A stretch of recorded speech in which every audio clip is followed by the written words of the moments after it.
Yeah, making the new IP is, how can I put it? It's just don't do it. It's insane. I mean, it's a very difficult process. You have more questions than you have answers, especially when you come from like you've been making Uncharted 1 and Uncharted 2, just kind of like now like things are going, you just kind of like good momentum, and then suddenly that momentum like just drops, it stops.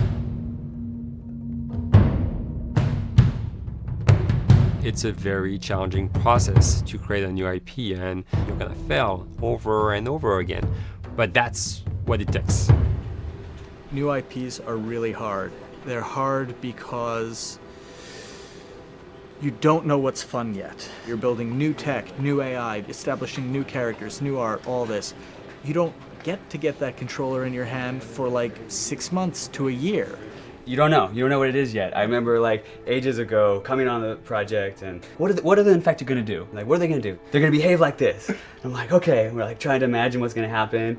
Fast forward like 4 months, they don't do that at all because it didn't work, right? It's hard mode, right? Like it's game development on hard, on expert. There's a big thing about making a game, right? Which is a game has to be fun. You get your first build where everything's working. You got player mechanics. You can walk around the world. You can shoot. You can melee attack people. You've got the AI in there. They're very intelligent, very difficult, and it's totally not fun because they snuck up behind you and murdered you in a second, and there was no way to figure out what was going on. We're making a game, by the way. Hey, James.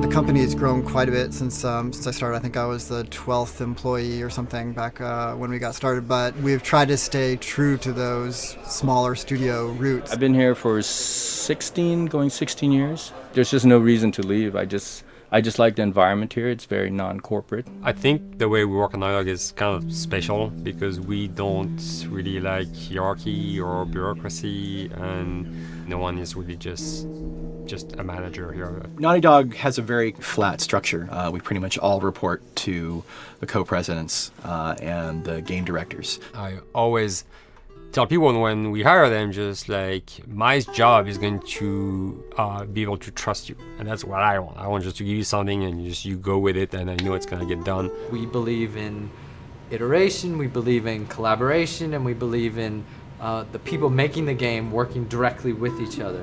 When we have designers and artists, animators all mixed up, anybody that's working on the same tasks, the same characters, the same areas, put them next to each other so they can communicate a lot better. We don't have a lot of meetings because if you need something to get done, you just walk over and you talk, and then you go back to your desk and you finish it up.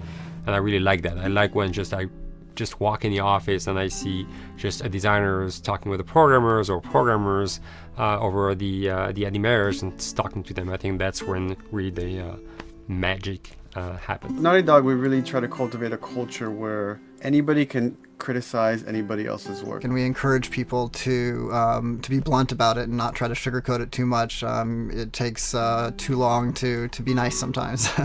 It's not personal. It's based on more like how can we make a better game. We want everybody to have a voice. We want to cut out all the bullshit if we can, making sure that people are making decisions not based on ego, but what is going to benefit the game. When you see that people trust your opinion and that they value it, it's such a great feeling. You really feel like you're working as a team on a collaborative effort. We want to sort of remember where we came from and why we were successful then and try to continue that success now. We make games. That's what we like to do. Back when Uncharted 2 wrapped up and we decided that we were going to build the second team and create a new project, we kicked around a lot of ideas. One of the very earliest ideas was to go back to Jak and Daxter. It's really near and dear to us. We really love those characters in that universe, and we think that there are some interesting stories still to be told there. We started to realize that it was not going to do justice to the franchise that the fans had fallen in love with. It would be shifting it so far in a new direction that we felt that effort would be more justified in developing a new IP. Neil and Bruce came to Christoph and I and said they wanted to do a post-apocalyptic game. I think the core essence of what they wanted to do, though, was to try to tell a story about two people and how their relationship evolved over the course of the entire game. That potential, oh wow, there is something very special about that game. This is going to be polished. Like, you're not sure if it's gonna work or not, and you have doubts. And like, should we be doing a game like that? Should we be doing a first-person shooter? Whatever. Like, you ask yourselves all those questions. And the creative director and the game director are the core of the team that have to really see eye to eye. That's why you have that balance between like Bruce and Neil's gonna try to push the just the story and the characters, and Bruce is going to try to push that with just the gameplay as well. And so it's kind of like those guys are just trying always to find the right balance between the two. It's a very delicate process. We feel that the interactive medium has an untapped potential to touch the feelings of the player. You have that connectivity, the fact that I'm actually in the world and participating in what's happening on the screen in front of me. It gives us some sort of advantage to make you feel connected with what's actually happening. At Naughty Dog, that's what we're trying to do, is pair story and gameplay together. If we can make you feel like you're actually with these characters on that journey, and you're invested in those stories and those characters, then you're feeling, in theory, the same thing that they're feeling. As the story evolved and took different shapes and different forms, the thing that was always there was Joel and Ellie. And because of that, everything kind of grew out of that relationship.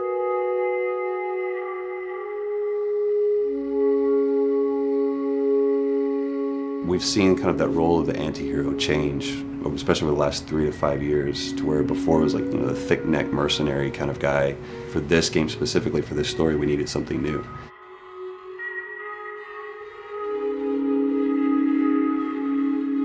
The reason we didn't want to make Ellie Joel's daughter from the get-go is because it wouldn't have anywhere to go. Of course, at that point, he'd be willing to do anything for his daughter, because that is what a dad would do for his daughter. If they didn't even know each other at the beginning of the story, then we start from scratch. It's almost like the player has the same relationship to Ellie as Joel does.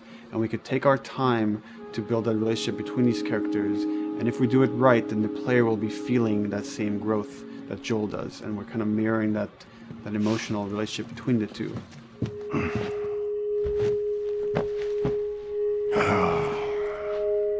What are you doing? Killing time.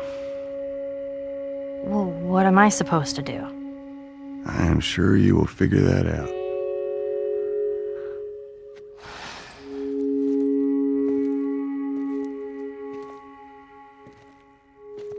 Your watch is broken.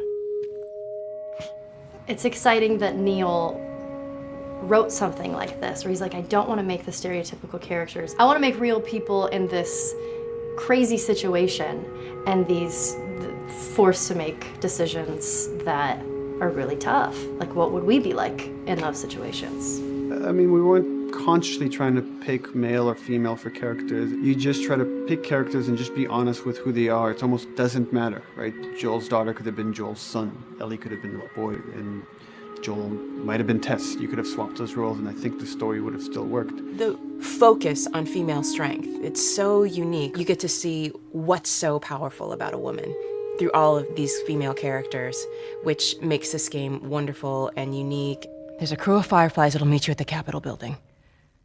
That's not exactly close. You're capable. You hand her off, come back, the weapons are yours. Double what Robert sold me. Speaking of which, where are they? Back in our camp. We're not smuggling shit until I see them. I want Joel to watch over her. Whoa, I don't think that's the best Ellie. idea. Him? How do you know them? I do think having a strong female character, especially like Ellie, is so rare in video games. And as a gamer,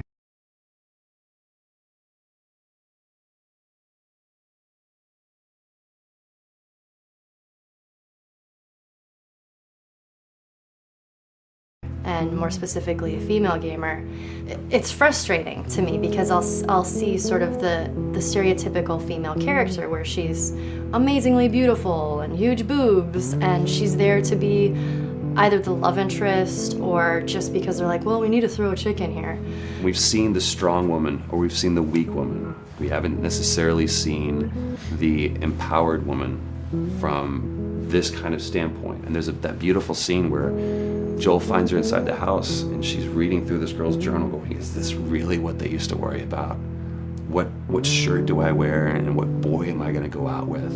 You know, and to be met with those first world problems that we deal with every day and go, how trivial is all of this? I think it's gonna resonate a lot, not just with, you know, a female audience, but with a male audience as well. The thing that was intriguing to me after the fact is knowing that we're kind of creating a female action hero in a way, and this is her origin story with Ellie.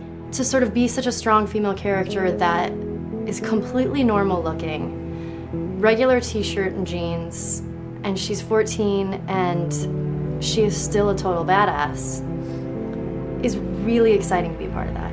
There's so few non-sexualized women in video games, especially in the main role, that we were kind of proud that we were creating one. It's very complex, and without the players knowing it, she becomes the protagonist by the end of the story.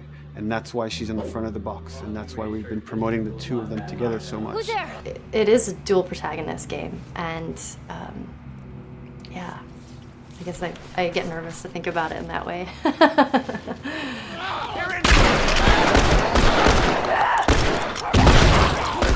We couldn't talk about it. In fact, in interviews we've been lying about it, saying you never play as Ellie because it was so important for that to be a surprise. Sorry, journalists. Here we go.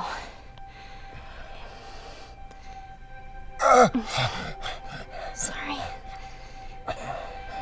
Hold on. That's it.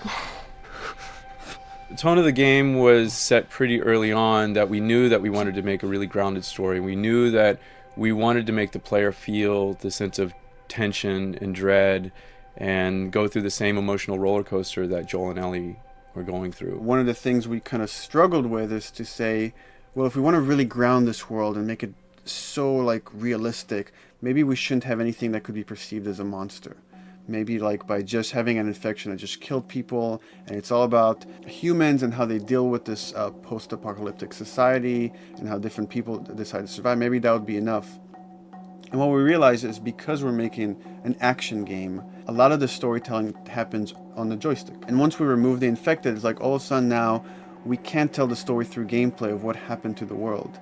And that's where we kind of went back and kind of brought the infected back in, because it lets you see, once you're fighting them, the threat that people had to deal with, that otherwise would just be very cerebral and people could talk about it, but you couldn't necessarily experience it yourself.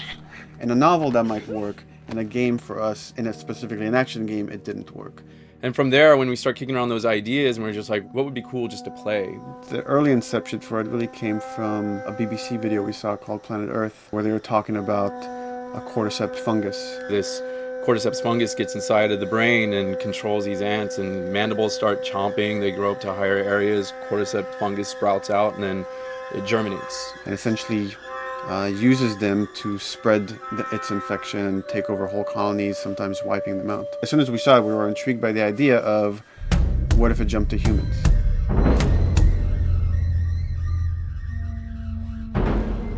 So what would happen? How would people react? What would happen to society? As we're trying to develop the look of the infected, we went through so many different iterations, some that looked really alien and subhuman, some that looked just essentially like zombies, and we couldn't find like an original place for them. But one of our artists just did this kind of photo mashup where he took a bunch of images of diseases or images of fungal overgrowth, and he kind of mashed it all together and he threw it on this person. It was a very iterative process, making sure that the fungus felt properly integrated, like it was part of the body, growing out of the body. And not just fungus growing on the head, but it's tearing the face apart, cleft down the middle, this gaping maw of a mouth with the crooked teeth. And it's in great agony as its humanity and its brain is still somewhat functioning. Maybe you still have some human cognitive abilities or the thought process back here. This isn't some decaying corpse on the ground. This is a living thing that's going to be coming after you in the world. The fungus is always the focal point. So you can see from a distance, oh, this guy's infected. I can tell straight away. In fungus, they have these beautiful saturated colors, and we really like that conscious of this something so horrific that it's going to like stop at nothing. It's relentless force of death, and yet elements of it are beautiful. It's not just about gore. It's not just about everything about it being scary, because to us it's actually scarier when things on it are somewhat benign or somewhat beautiful. It was evident that we were onto something that was quite a bit different and something that we hadn't really seen before, which was eerily human but very disturbing. And it seemed so creepy and so unique that right away we gravitated towards it, and it's like, this is our base infected. Everything should kind of come out of this look.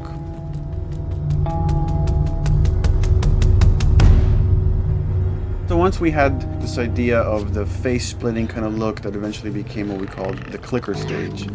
We went to great lengths to create a full biological cycle for these things. So in the early stages, you don't actually see too many signs of the fungus surfacing out of the skin. It's kind of underneath it, like people have lumps starting to show. The eyes will be kind of cloudy or lopsided because the fungus kind of originates inside the head. That moves into the next phase, which is the clicking phase. And if they mess with the eyes, we end up saying, well, how do they get around? Oh, echolocation. And they use a form of echolocation to track down their enemies.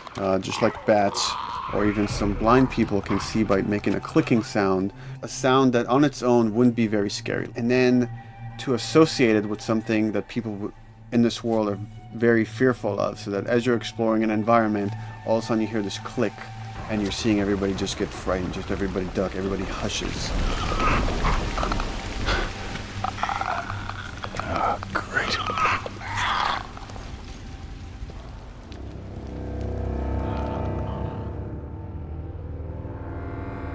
The bloater is the most severe of the stages. So large pieces of the body has been replaced by these kind of fungal plates. The fungus completely takes over the body and blooms. They're kind of covered in things that have been growing on them. Things like moss and like little life on life kind of. What the fuck is that? Goddamn bloater! When an infected feels like it's going to die, it finds like a dark corner and it becomes part of the environment. The human elements aren't there anymore. And then the body is gone. They lay down and sprout and then spew spores. And if people can breathe those spores, they become infected as well. It all had to kind of make sense of how each stage flowed from one to the other.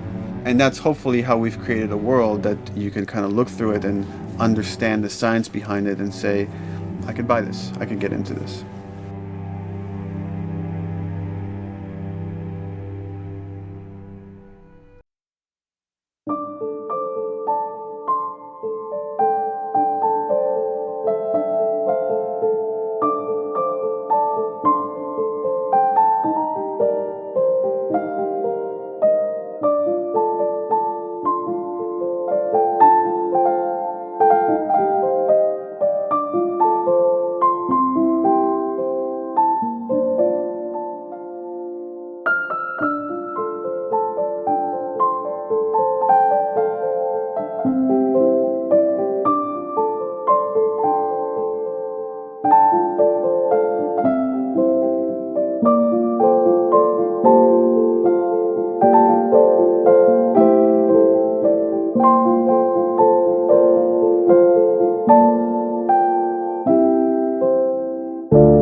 be something really pretty about nature reclaiming its domain once we are gone. So fucking cool. We have another level of OCD of the logic goes into some of these environments. Water damage seeps in, and then that creates some little moss growing on the floor, or a tree radiates energy from its base, and that over time starts to melt the snow around it. And that's the reason why you'd see those like rings of leaves showing through in the snow. That gives it that extra, believability. This is pitch art. I'll try to start with an idea that conveys sort of the feel of the environment. Something like this, very brushstrokey, very painterly. You can see not a lot of detail, just energy and conveying a mood. This is sort of just a conversation starter, and then this would be more of an actual space. So you start talking about, is this too tight of a space right here? Would the player even fit through there? Do we even want to include water? Those are conversations you start having a little bit later. And then it usually needs several more passes back and forth in order to be tightened up to be the experience that you would see in the final product. So, dude, I was actually trying to figure out right here, there should probably be some dead foliage. It might be cool to see some of the dead stuff around the edges of the green, or like even spilling out into the street. Maybe what we do is, in some of these areas, we use it as like a transition from the actual concrete to the side of the building. So like they're almost sitting on top of a bed of dead foliage, like that really rich kind of like orangey brown color. Sienna or something would be nice. Something real cheddary. That's how you know you're done. The end product often ends up being stronger because that bouncing back off somebody else gives you a result that maybe you wouldn't have even thought of in the first place. All right, here's the bridge. That's our way out of here. As far as concept art goes, definitely the ultimate goal is just helping everybody as much as possible. Me and the background artist will work together. I'll often just go to them because they've got like a really, really good like visual imagination. At some point, you came in almost like flat on. So that's kind of good because the bus station is right in your peripheral view, and you're probably going to enter the bus station. You're probably not going to get lost. But it doesn't at all utilize this cool architecture here, like the bus station sign. Like that's a really distinctive silhouette, and it's a really interesting sort of architectural detail. So we changed the entrance. Look at that. Another city, another abandoned quarantine zone. I think it's a better composition anyway. It's not so like symmetrical. And I think that was done so that this sign read better. If you didn't see the word bus on it, you might not know it's a bus station. So I think that helps. Everything we're doing in the environments is relating back to what you should be feeling in the story or what's happening to these characters. So is that everything you hoped for? Jury's still out. But man, can't deny that view. Come on, this way. When we first came up with Ellie and Joel, we had this idea in our heads of who they would be, but we didn't necessarily know the voice. It took us a while to find our Joel, but for Ellie, I think Ashley was the second or third candidate to walk in, and right away we knew. Yeah, you know Why are you so scared all of a sudden? Because I'm a coward, okay? So just get your shit, and let's get out of here. Damn it. I'm not like her, you know. What? You think I'm gonna end up like your daughter?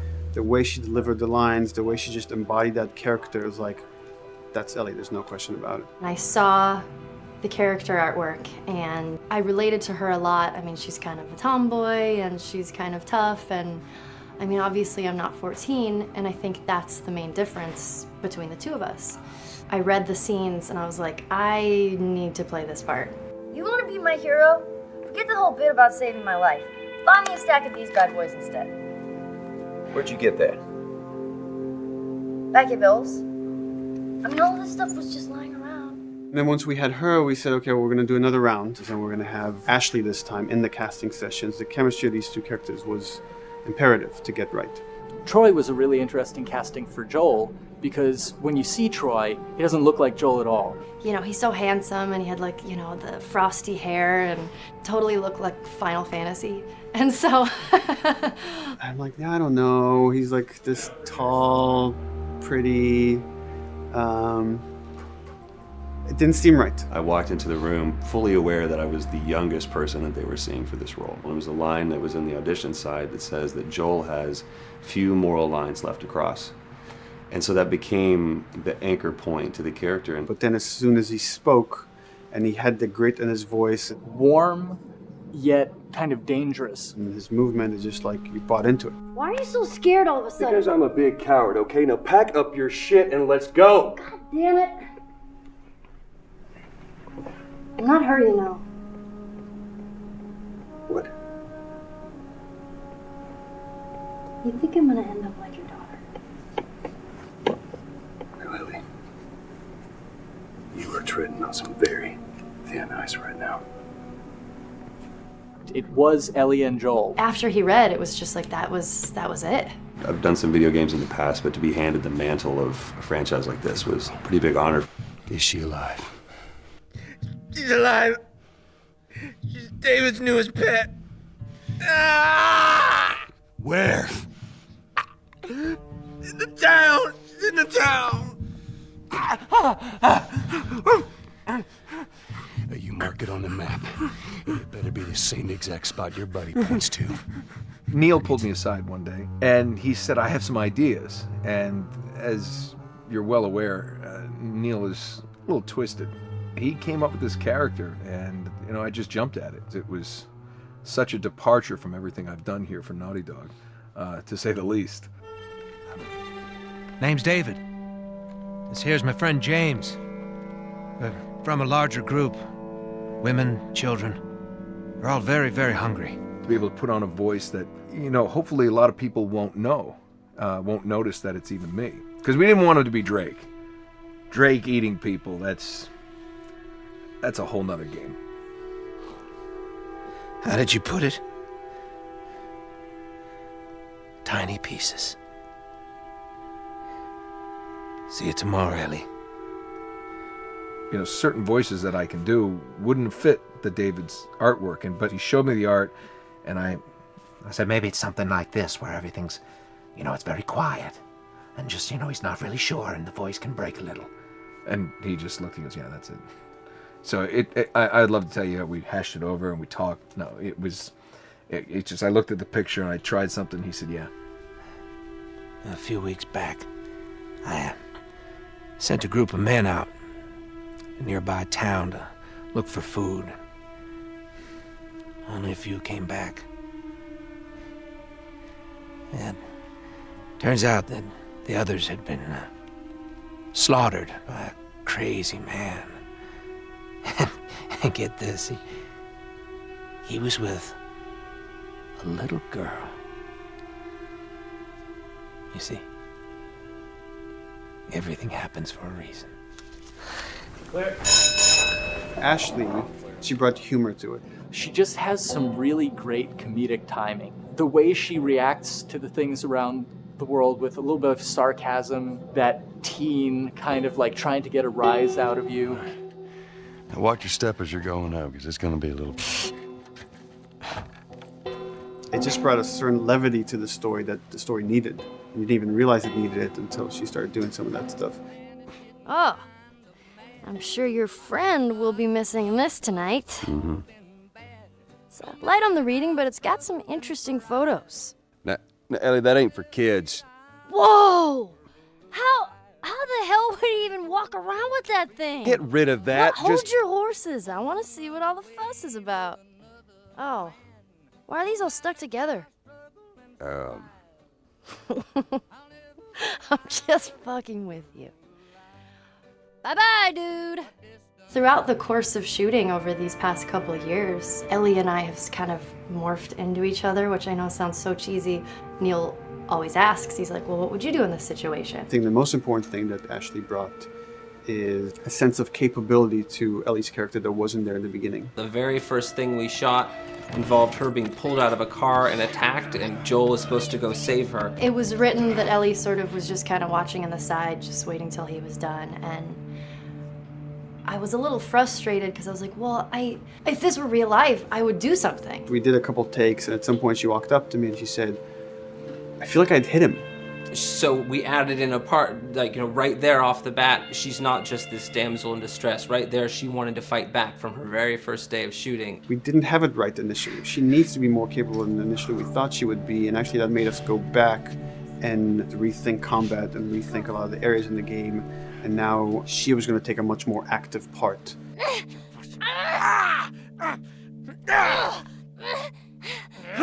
Anything that requires, you know, a lot of body movement, we do with the actors on the mocap stage. And we try as much as possible to use our actual principal actors, use their body motion as well as their voice. We capture it all at once there on the stage. Having the actors perform as well as being recorded at the same time was imperative to get an accurate performance. Because every time you split up the performance in any way, you lose some of that magic where they did a gesture or they delivered the line a certain way.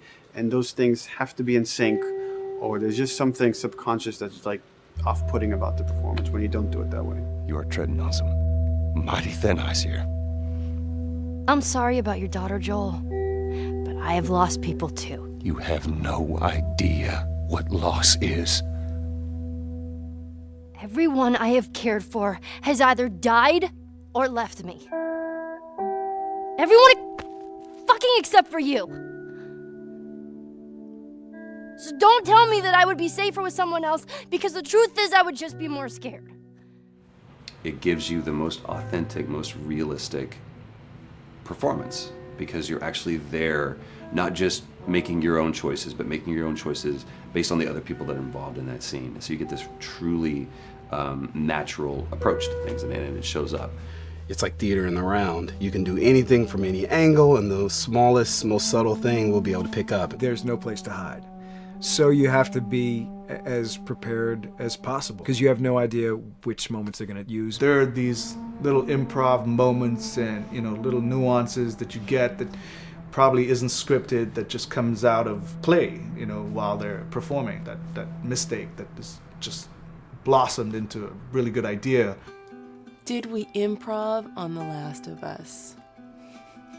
Yes. Yes, we did. Doing this was a whole lot like being 5 playing in the backyard with a stick, you know, and this is my machine gun, and, you know, and a pine cone is my hand grenade. It's all your imagination. I'm doing the exact same shit that I did 45 years ago. I just get paid for it now. We square. We're square. And get the fuck out of my town.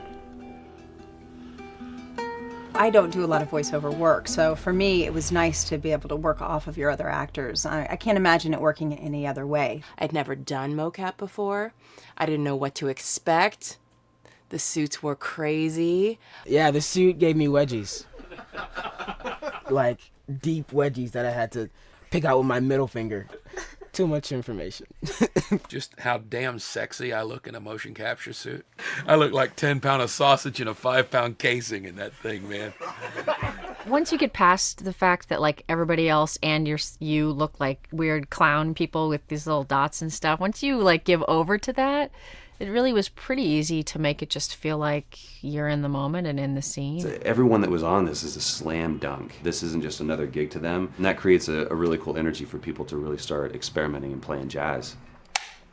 Floor is yours. And action.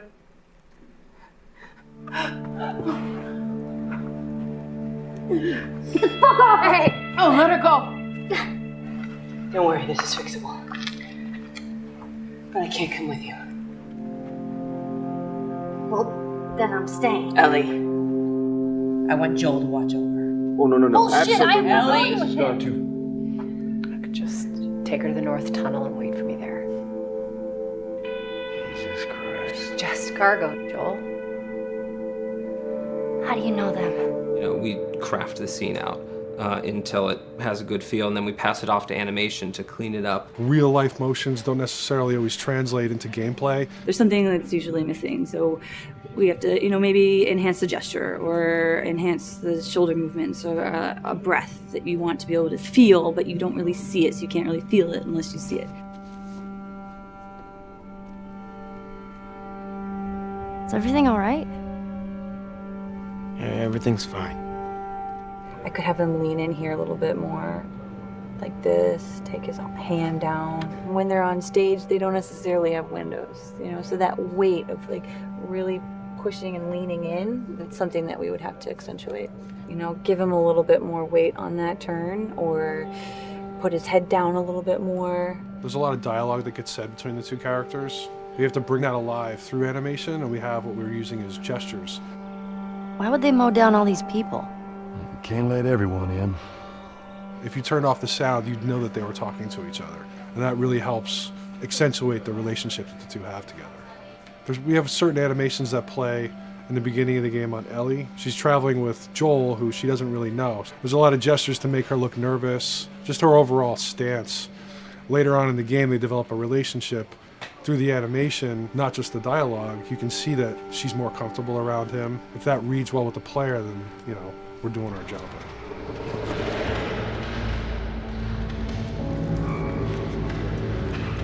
We want her to look scared. When she gets a gun, we want her to look scared of the gun.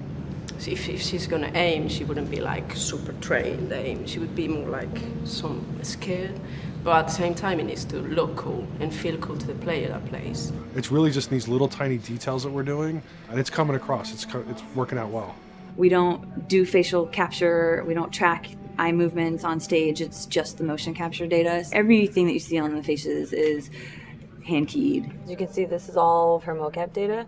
And so when I'm doing something like this, I go back and forth to the performance that she was giving, and I watch just this section over and over and over again. So this is our default face. I can make everything super extreme and make her all squinty and angry, turn her frown down.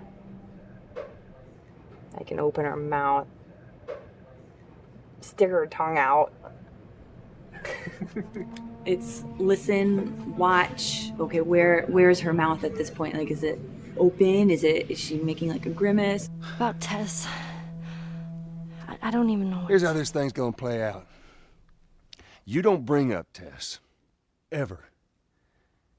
Matter of fact, we just keep our histories to ourselves. We shoot all of it to just get the body motion, and then we'll do a second pass with the cameras. The scene's playing back on an overhead projector, but it's also playing back on a monitor that's attached to my rig. Sean and I would go to the stage and motion capture the camera filming the scene, and so he would get a whole wide shot, a whole close-up for the whole scene. You know, you can change your lenses, you can use your standard 35, 85, 50s, whatever, all that sort of live action camera cinematography, you can apply it on stage. We make sure to go back in and add flaws. We keep the confinements of the room so the camera can't go past a certain wall, because then we have this cheated perspective. If the cameraman bumps into the wall, we keep it. You know, missing focus hits when you're pulling focus, going too close to a character and reframing, those little moments in there kind of keeps it very cinema verite. If everything was too perfect, you wouldn't be able to put your finger on it, but you'd be able to feel it. It would just feel off. It's very much about grounding it, despite having, you know, the option to do whatever we want. Being able to place the cameras anywhere we want after the motion capture gives us both advantages and disadvantages. The biggest advantage is it means that we just have to nail the best performances we can get, and the luxury is that we can always swap it. The 3D world gives you limitless opportunities with cameras and movements, exposures, all that stuff. Most of these cameras are sort of set up like real world cameras. So we have lens, we have f-stop that will create the depth of field. We have aperture to, you know, set our film back and all that stuff. A master, and then I have my close-ups, my over the shoulders, sort of just like a live action production. Let's go to camera 30 at the 23.458. Then I get that kind of weird, you know, bend across his back. The closer I bring the camera, the more bend I get, which is, you know, doesn't look right. It doesn't look it looks less cinematic than if I do that, which flattens the whole thing. And I'm trying to also catch Ellie. Like if you scrub a little more, you know, catch her in the back here. So I want a longer lens of that kind of stuff. Since I've only had experience working with live action before I got into video games, it was a kind of a cool adjustment to be able to have this extra flexibility in post, to swap a line of dialogue for something different, even though that's not what the actor said at that time, and to be able to still have a close-up on them while they said it. You get to make it probably more perfect than you could ever make it in live action. far are we gonna take As this? far as it needs to go. Where was this lab of theirs? Because our actors are both the voice and their body, they get to play, they get to try things, they get to work with our director to kind of come up with new ideas, or even our director will have a new idea on the spot that wasn't there in the script, but realizing when he sees it, oh, well, this would actually be better, this might feel better. And those changes all just happen organically there on the set. He could even lead straight into his thing. It's like, no shit, yep, Ty wanted to do this. We rented 2 Harleys and drove cross country. Keep it pretty succinct, like we got the bikes, rode them cross country. Cool.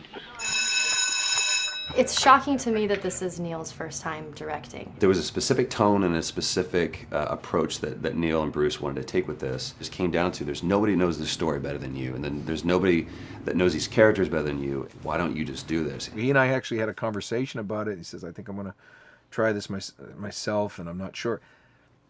Neil was fantastic. The floor is yours. Okay, so remember, you've been running away from this turret-mounted truck. If you come to this dead end, you're going to look up and see a potential way out. And action. Check it out.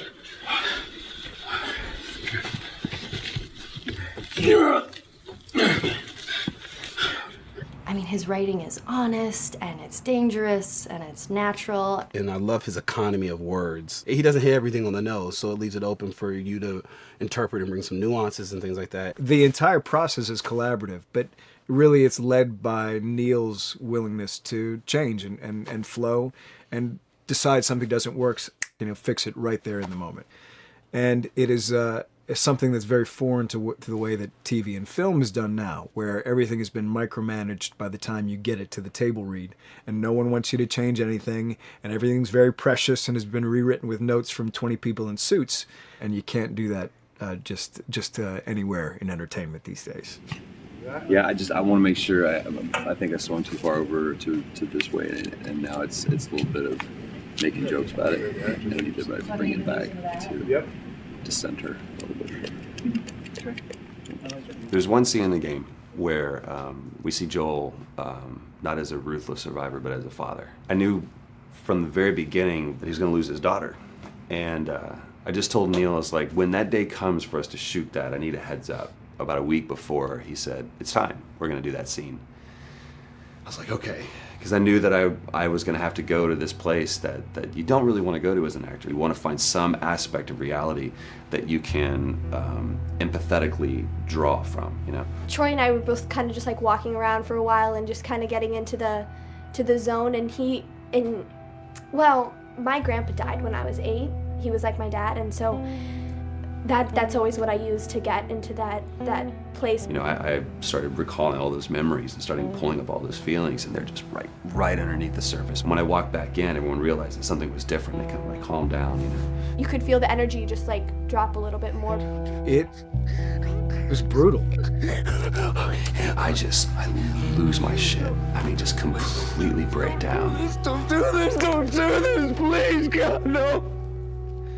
Oh, God, no!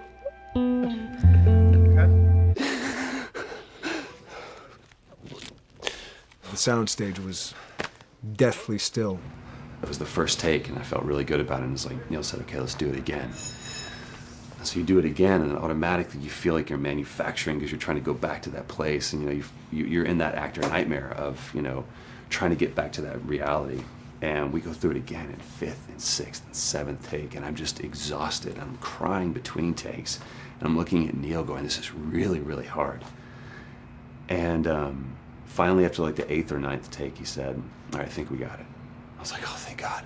And I went outside, and I was just jacked up for the rest of the day. Just a wreck emotionally. But we got it. Then 2 weeks later, he calls me. And he says, so we need to reshoot a scene. I'm like, cool, what scene are we doing? And he just looks at me. I said, dude, don't do this to me. And you can either at that moment throw your hands up in the air and say, fuck this, and walk away. Or you can say, okay, this is an opportunity to get it more right. I'm like, okay, all right, yeah, you don't think you got it? I'm gonna show you that you got it. We've got it in the can. And so we go through it again, and it just feels fake, feels artificial. And Neil goes, go through it again. We start doing it again. And I'm getting madder and madder with each take. And finally, about the fourth take, Neil comes over to me, and I love him so much. He goes, so I'm picking up on some resistance. I was like, you're damn right you're picking up on some resistance. We've got this in the can already, and we're just wasting our time, and we're wasting all this effort and energy. And then he started talking me through the scene. And he was like, what I need you to do is I need you to just strip yourself of all these ideas, and I need you to hit this beat, and this beat, and this beat, and this beat, which just makes it sound so mechanical, and it's such an emotional scene.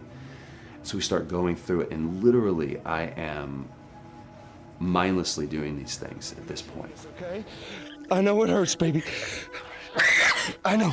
So I'm gonna lift you up. I'm gonna lift you up. I'm gonna get you over here. Come on, baby. Come on, work with me, please. God, baby. Sarah. Sarah! Don't do this to me, baby. Don't do this to me, baby. Come on. And he stops, he goes, now we got it. And I realized that the reason why I wanted that first take to work was because I wanted everyone to look at me and go, wow, what an actor. And that's not what the scene needed. Those moments where you just have to sort of calm your ego down and just go back and do your work. That scene actually works, not because of me, but in spite of me. And that really is the marker and definition of working with a truly good director. There are many like it, but this one is yours. Why don't you have a seat?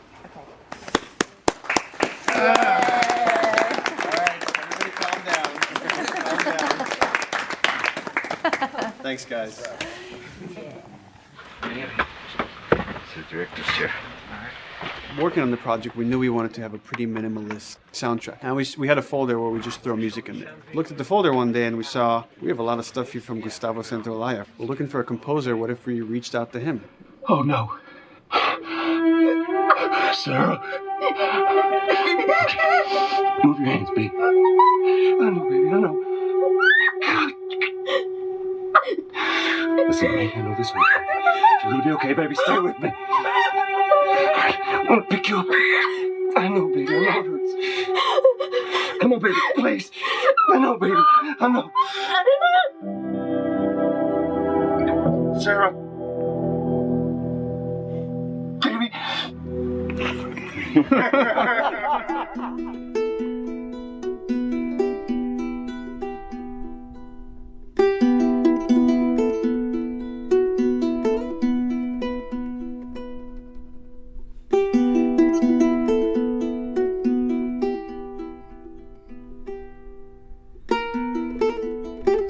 My life has been and still is kind of like a road movie. I grew up in Argentina. I came to the United States in 1978 because we had a horrible political situation in Argentina. We had a military dictatorship where 30,000 people disappeared at the hands of the government and many other more were tortured, and I was blacklisted. It was just impossible for me to keep on living there. I've been jailed many times since I was probably 15 years old just because I had long hair and I play an electric guitar. So I had to embark on this trip.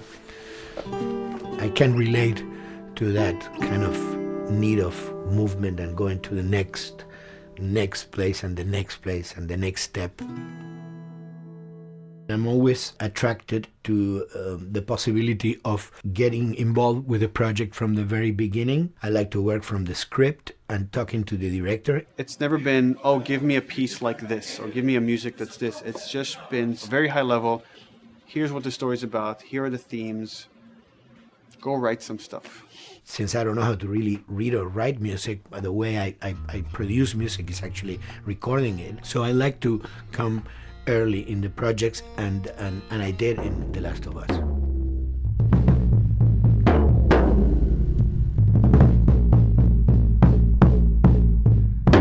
One thing that was fantastic from the very, very beginning was the freedom I had to try and to do whatever I felt could work, you know? As the story was still being written, you could listen to this piece of music and just get a sense of where this needs to go tonally, because the music was still inspiring the story. So that was the great thing of having the music written so far in advance.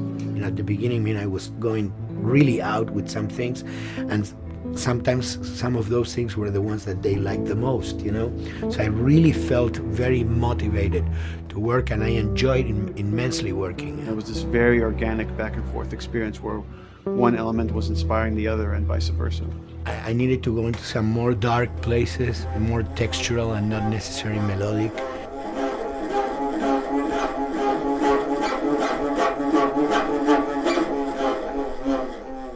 I'm always trying to sort of push myself into playing instruments that I don't know how to play. There's an element of danger and innocence. Lennon once said, give me a tuba and I will be able to do something. I'm an artist. I should be able to do something. I like to put myself in that situation.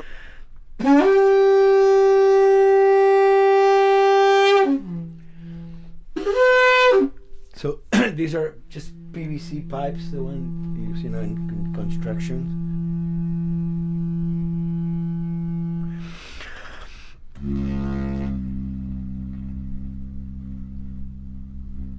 Or instruments that I know, kind of twist them. From the concept of the prepared piano, I've worked with prepared guitar to stick things into the guitar and things like that. And also in The Last of Us in particular, I work with a detuned guitar. So I really tune the guitar extremely low. And the result is, strings that are very loose and will produce not only sound, but produce noise. Because I believe, every environment has its own sound. We have in our, small studio, we have actually the possibility to record almost anywhere, including the bathroom, and we have done some fabulous recording, especially in the kitchen. When you score to picture, which is something that I don't do, then you know what you're going to expect. But when you provide people with music, like I've done in all the films that I've done, and then you see it, how the director decided to use that, in what particular way he uses it or where they edit it. It's always fascinating to me. I watch a scene and I'm going, it's fantastic how they use this piece. I would have never, of all the music that I've done, probably I would have never used this piece there, but it works great. So I like that feeling of a collaboration.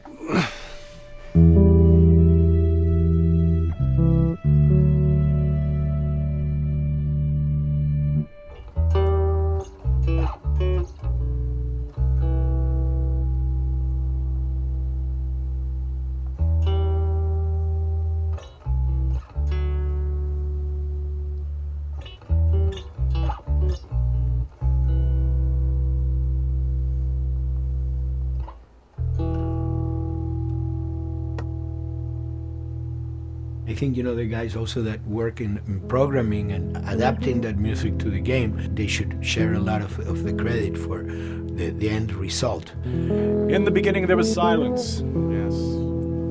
Then they hired sound designers. Then they regretted that decision.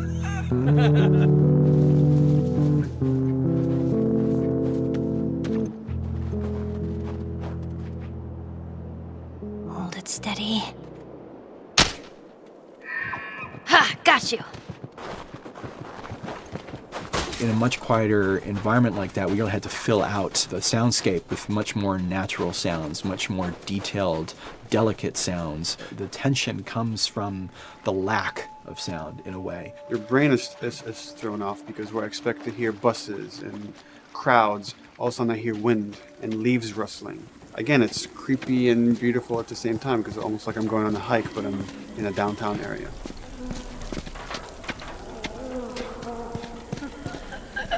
Get up over this truck. Let's see what we can find. So Neil, we were going through the iterations, so he just did not want yells and screeches and what he called kind of witchy qualities, the cackling witch. He didn't want anything like that. It was a little bit of a head scratcher to figure out, okay, how do we make it sound human but not human? Yeah. We really did not want to use any animals. We wanted these all to be human.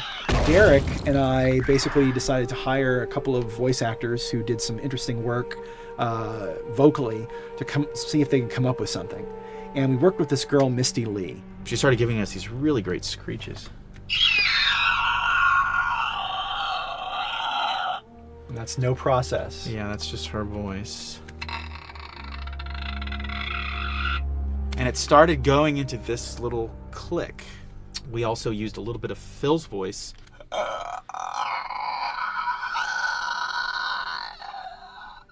We've combined that also with an occasional Derek. That's just me, you know, moving my tongue. And what that kind of did was it sort of grounded it all, like maybe in the mouth area, the wetness, all that kind of stuff. And it adds a nice texture, actually. This is a composite of all the bits I just told you about.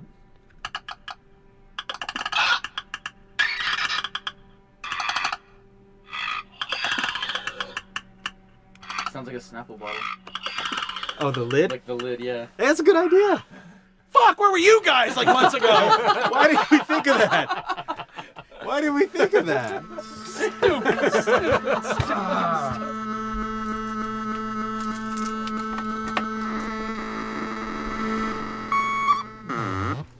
Viewers at home, you're probably wondering what this is. Let me tell you. About 10 years ago, I saw this Synthi A suitcase synth. I wanted to get one. This finally arrived in January, just in time to start using. I thought, well, what can I do with this?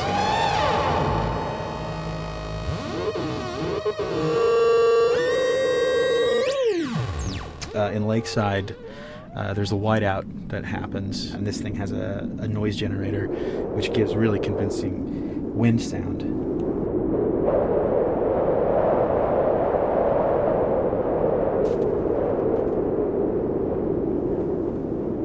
The military still has technology. There's sirens and alarms, so I wanted to try some new concepts.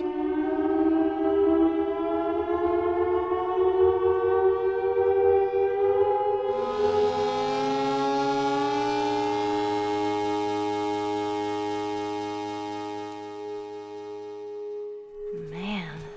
What? Nothing, it's just... I've never seen anything like this, that's all. You mean the woods? Yeah. Never walked through the woods. It's kind of cool.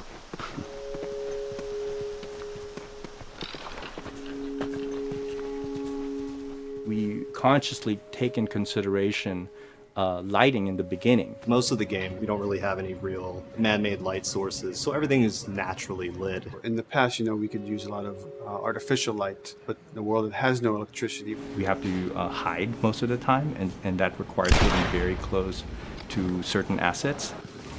Just stay back.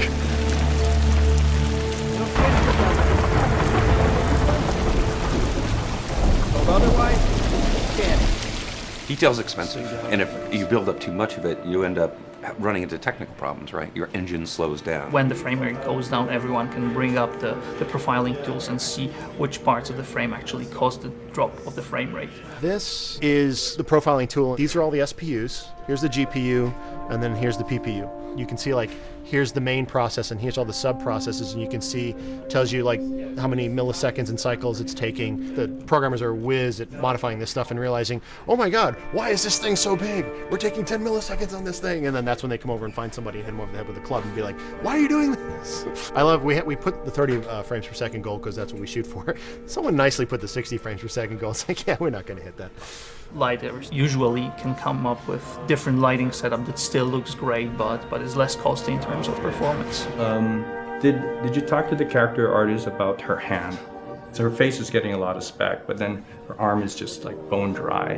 You think something we can tweak in shader? We'll have to send back to character team Michael to take a look. I can play with the lights and see if that's creates more like spec. Yeah. I've never ever focused so much on lighting and how much sensitivity there is to that here. One of the first lighting scenarios I had to do was like 7 a.m. like overcast, and I'd like wake up early and like take photos with my phone. Man, this is kind of sad. What is?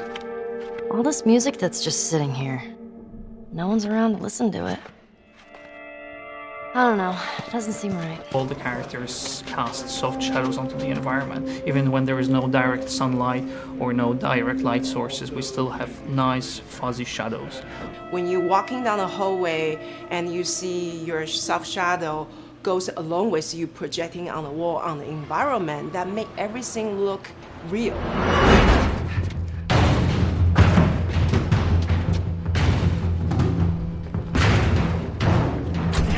Follow me through here. Okay. The flashlight brought a whole new spin on it. So some of the environments end up being really, really dark, and you need the flashlight to get around. Give me a hand. We want to have the environment be really dark, but also at the same time have colorful surfaces that are sort of hidden, so when a flashlight hits one of those, it bounces off onto the ceiling. If you shine a light on a red wall, it will bounce the red lighting on the whole environment. And it's very difficult to do, very expensive, but we did it. Everything should have a bounce lighting. Otherwise, the world is gonna feel dry and unrealistic.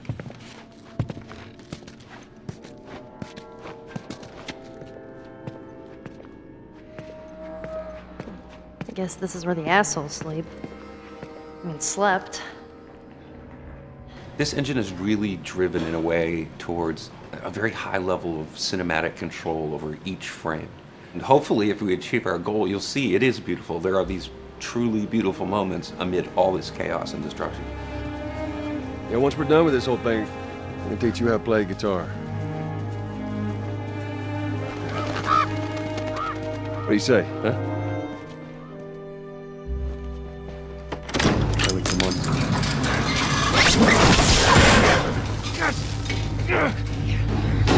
I got you. Damn it, Bill. What just happened? One of Bill's stupid traps. There, that fridge, it looks like that's a counterweight. Okay.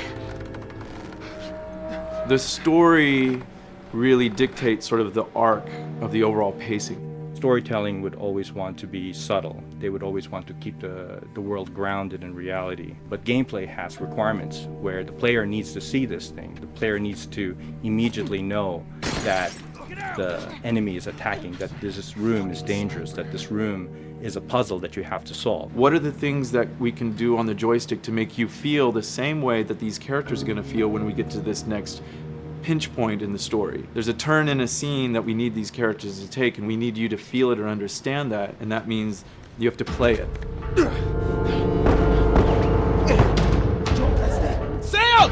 Oh, thank God. Keep running. Doorway, over there. Run!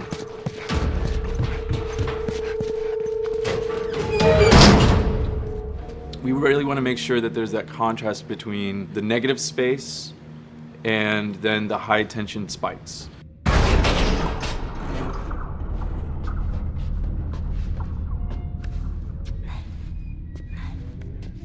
A lot of times we won't play music, or we'll play very minimal music just to let you know kind of the state, whether you're still in stealth or combat has broken out. Hearing someone's footsteps or hearing a person breathing on the other side of the door has so much tension to it. You hear that? Shh, quiet. You feel the tension of the world, make you question whether you want to engage with these guys or kind of try to stealth around them. That's another reason why we don't have traditional cover in the game. You smoothly move around everything, contextualizing with the environment, but you're never locked down. We want the player to, with that crafting system, with the scavenging system, with all of the abilities available to them, to constantly be moving around and changing as the moment arises. Gameplay is all about, I have a limited set of tools, and how am I going to use those tools and those limitations to overcome this obstacle in front of me. And that obstacle might be infected, might be another class of humans that wants to kill me for a bottle of alcohol in my shoes.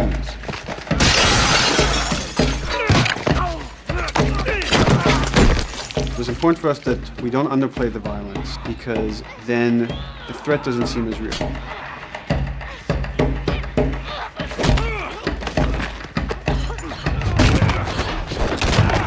We see video games as this incredible medium to tell stories. We want to treat it as equals to books or comics or TV or movies. This is subject matter that would not be considered out of the ordinary to tell in one of those other forms of entertainment.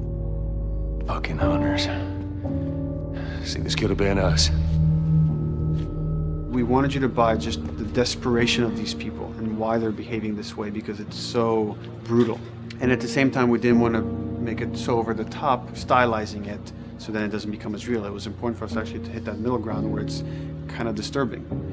That glint that's happening on that curvature, it'd be good if there was a way that we can guarantee that from this angle, we're seeing it. It seems But really it's flat. overall too bright and opaque. Yeah, looks like paint. Yeah, see, the blood on the ground works really well. It's something about the other shader is messed up in this environment. We got to fix that to unify the look. Shouldn't make you giggle or laugh or any of that. You should be kind of appalled by what you have to do, but you understand why you're doing it.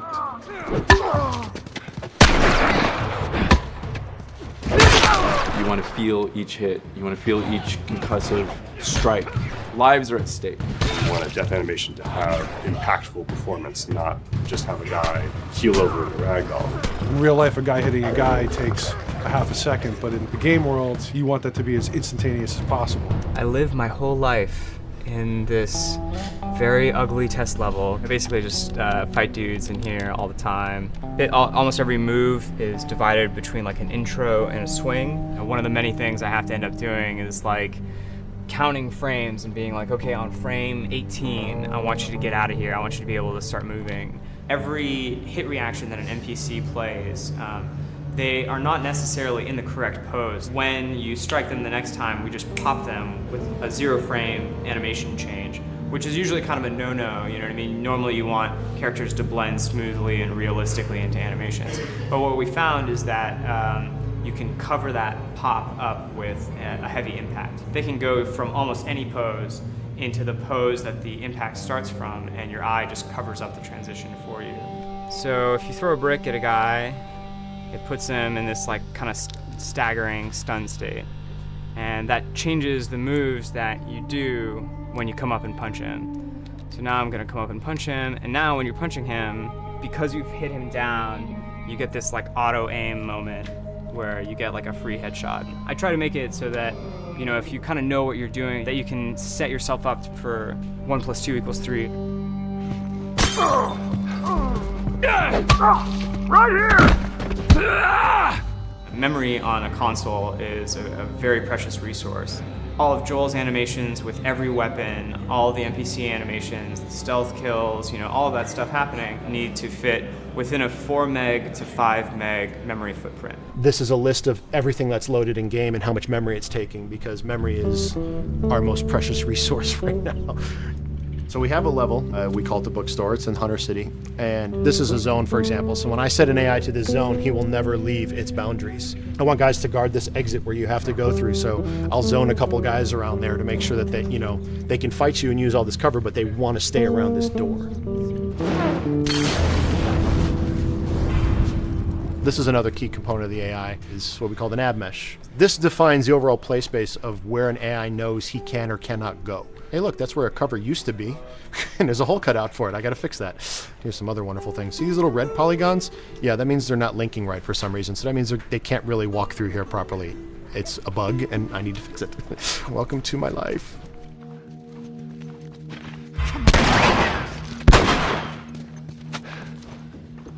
Hey!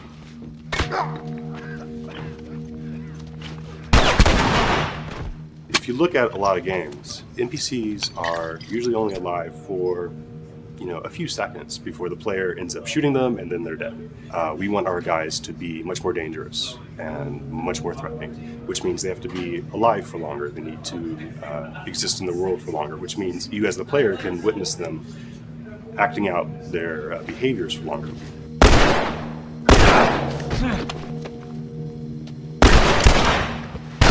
So we've been working really hard on our AI systems. Back of the box, biggest bullet is going to be like AI.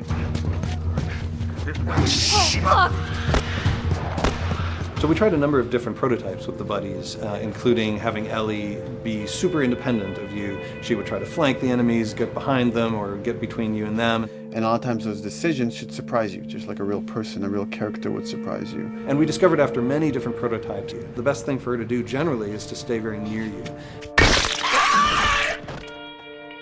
You need the exploration, you need the scavenging, you need something to say like, okay, if we just crank it to 11 the whole time, then it's pinned up there and there's no time to breathe, no time to assess or analyze, and no time to really contrast. There's no way of shifting the pacing.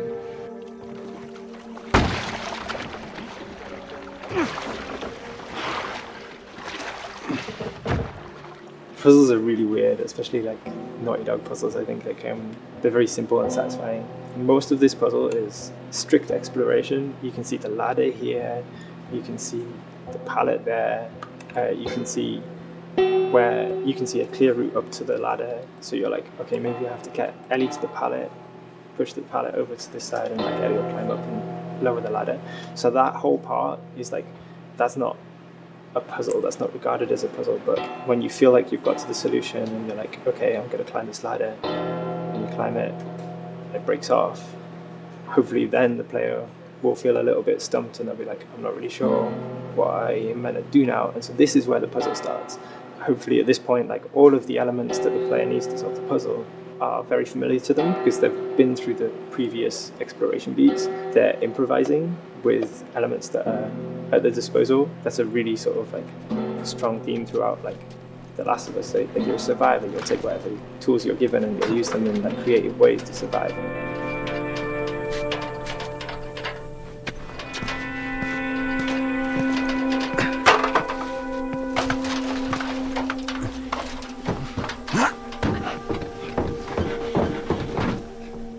We set out to create something kind of new to Naughty Dog, this crafting system. Our lead designer, Jacob Minkoff, he got this book of like the survivalist handbook and homemade munitions and all sorts of funny stuff. Just start reading about, okay, if I was just wandering around in a collapsed society, this world, what stuff that seems like I could find? Alcohol and sugar, you know, if you want to make a smoke bomb. It's difficult to balance the right amount of resources against what you think the player's going to need and making sure that the player feels like they're getting just enough to survive, but not too much that they feel like they're a powerhouse.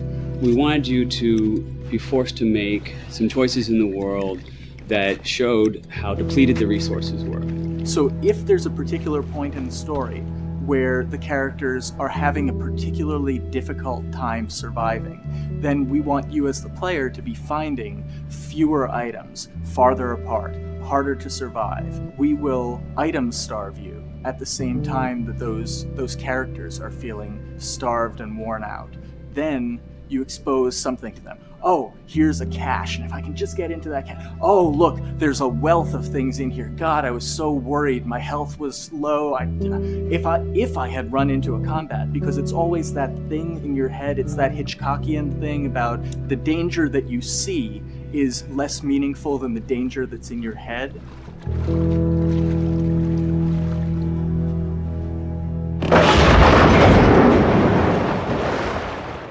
When we're designing the levels, you know, it's nice to have the stuff that we know people are going to encounter. You know, we kind of call this some of the critical path stuff. These are the things that 9 out of 10 players are going to find. They're right in the way. It's where you have to go. And then whenever designing a level, you want to have that little nook and cranny, right? You want to reward the player being like, oh, you went over here. And then you also want to have that other second nook and cranny. The player is supposed to go place a ladder here and climb up through the rest of the hotel. But what they can also do is shimmy across this area, and I place a really cool like upgrade kind of off the beaten path to reward players for exploring. So if they come all the way over here, they're gonna get this really cool training manual. It's a funny little bit of trivia. The HUD system, not the menus, not like when you hit start and stuff, but the actual HUD system where you see the reticles and stuff, was literally created for an E3 demo early in Uncharted 1, and that's been our HUD system, the foundation of our HUD system for the last 4 games. First time in Naughty Dog's history, we hired Alex. She's awesome, and she's got a really good understanding of UI and how it applies to games. The thing that I hate about any game's UI is when it pulls you out of the game for too long. No one wants to spend time in menus. Nobody loves UI, if we're being honest. Weapon slotting has probably gone through more iterations than any other system. The stuff that we finally ended up implementing, you press select, you get into this menu, then you D-pad left and right through through the slots, and then D-pad up and down will change the weapon, and then just, you don't have to press X or anything, you just select out of it. When you're still, like Joel is here, that's fine, but then as soon as you get into an actual situation, so I'm gonna go over here and cause some trouble. Okay, so here they come, oh god. All right, so now I'm out of ammo. Now I need to like get back in that menu. I have to like run away from them, get into the menu, get out of it. And it ends up feeling like super clunky. Like again, okay, I'm out of ammo again. Get out of here. I need to take out one of my other long guns. And now Bill's in trouble. Bill's in trouble over here. And I've got to like I'm in a menu now and it's like, oh shit, whoever designed this UI is so bad. Like, what were they thinking? Bill's gonna die. In theory, it worked. But then in practice, it felt a little clunky. We wanted it to be the absolute minimum amount of button presses. You don't say to yourself, oh, I'm never going to be able to do this in time, so I'm just going to give up. I'll die, I'll restart, let me try again. You want to always make the player feel that there is a way to survive. They can just do this fast enough. And like what's gonna go in now, if you just left, right D-pad through this stuff, you swap out your guns, like between long gun and short gun. If you're now on this gun and you were to hold X to pick your gun. So it all happens within the same system that you're using to slot the weapons. The first iteration that I did on that was awful. It just took way too long to get in. It was just a mess. QA was so upset at me like all the time. I'm sure they hate me now because of that system.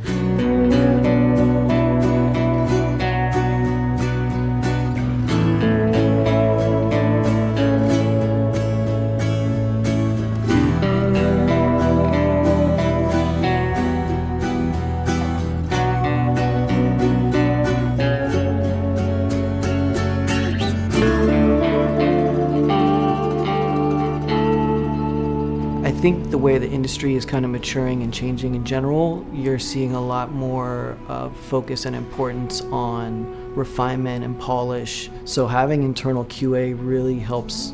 The industry is kind of changing from QA being this like tighten up the graphics on level 3 bro kind of vibe to like really being a more technical, mental investigative job. On the publisher side, it's more reactive towards the code being delivered in a stable, controlled environment. Whereas on the developer side, especially at Naughty Dog, we are going beneath the art and the design. We're given enough weight where we can go up to somebody and be like, look, you have to fix this. Why? Come over, I'll show you. That kind of feedback, I would love to be able to say like, that was us, but it gets so diffused throughout the iteration process that you're just kind of like adding your I guess like genes into the gene pool and then just seeing what happens, you know what I mean?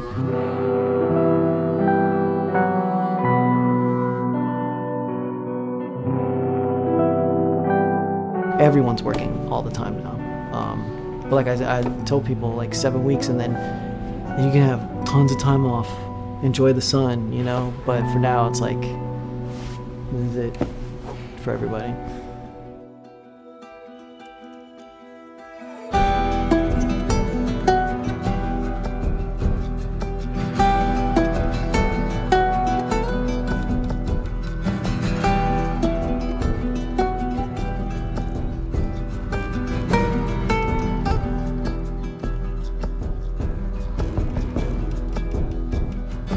Crunching is part of making games. I feel it's human nature, right? If I'm gonna have a guest at home that's gonna come for a couple of weeks, I'm probably gonna clean their room just the day before they arrive, right? And I think it's the same thing. It's just like everything comes together at the end. I personally enjoy crunch. I think you get this like absolute laser focus because it has to come together. There's a camaraderie that also comes There's a camaraderie, totally, yeah. The vibe is everywhere, you know what I mean? Everyone's kind of like giving it 150% at this point. We're getting there, right? You start to get these glimmers, and I don't think anyone who doesn't make games realizes how late in the process you get those glimmers. 1 week before we shipped that press demo, we're all like, this kind of sucks. What's going on here? It's like, we need to dig down and find this. And in 1 week, the fun came together. Like you're shooting at a guy and then somebody flanks you and you hit him and you avoid the other guy who's shooting you and then you flank and go behind cover and you're like, oh, that 5 seconds in that 15-hour game was really, really fun. How do we make that 5 seconds happen thousands more times? My favorite video game is making video games. It is as challenging and as complex and as interesting. If we had to like try all the things that didn't work, what's hard about Crunch? It's like marching through that swamp of it not working. I mean, nothing's ever really final because you can always make something better, always. So we're constantly changing and constantly reiterating and trying to make it better and better and better, pretty much until we ship. As an artist, you're never really happy with your work. You could be given like 100 years to work on something, you'll still find things to nitpick and things to fix. Yeah, you can work on the game for 10 years and you'll still be crunching at the end. So it's like, okay. All of a sudden, it's like getting ready one morning in the shower, and I was just like, oh yeah, I'm about to ship another title, and this is going to be a really good title, and it gets you excited, and you're like, all right. Do I think the game's gonna be good? Yeah, it's gonna be awesome. I think it was good a little while ago, and now we're gonna make it Extra kind good. of amazing. Yeah. What it will take to get there in these next 5 weeks is gonna be a lot. I'm excited. I have faith. Every time we're shipping a game, it's terrifying. You just hope for the best. You don't know, right? I mean, like, people have different opinions. We have to go with our guts, and I trust the team just to pull it off. This, hands down, is the hardest, most challenging thing I've ever done. We sweat a lot, and we worked a lot, and we all went home tired, you know? But I think that's you're gonna see that on the screen. I think that's gonna pay off. Ellie. Ellie. What? The ladder. Come on. Right. After David, Ellie's visibly distant.